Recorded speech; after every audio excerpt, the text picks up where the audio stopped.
السلام علیکم ورحمۃ اللہ وبرکاتہ. کیا حال ہے سب کا؟ الحمدللہ. کل کے پارے کے ہائی لائٹس. ایمان کی تجدید کرتے رہنا چاہیے. اگر جان بوجھ کر قسم توڑی تو اس کا کفارہ دینا ہوگا.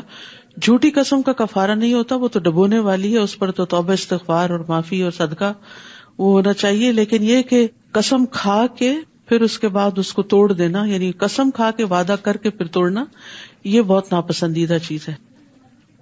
گناہ نعمتوں کے زوال کا سبب بنتا ہے، یعنی گناہوں کی وجہ سے نعمتیں ختم ہو جاتی ہیں.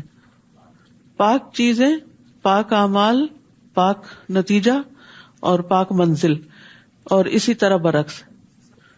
یہ کہتے ہیں کہ بعض کلاسز ایسی ہوتی ہیں کہ جس میں مسلمان بچے جاتے ہیں اور اس میں اسلام کے خلاف اتنی باتیں ہوتی ہیں کہ اگر 6 گئے ہیں تو 4 ایتھیسٹ بن کے نکلیں گے.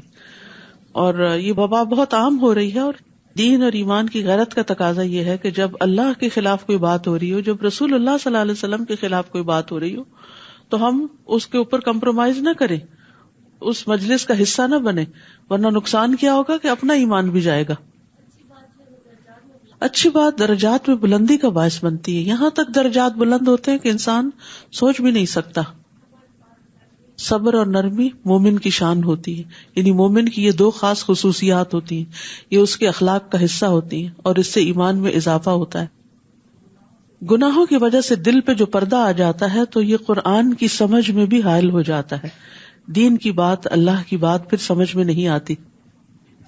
3 چیزیں صدقہ جاریہ ہیں: نیک اولاد، علم اور مال خرچ کرنا خیر کے کاموں میں، خیر کے پروجیکٹس میں.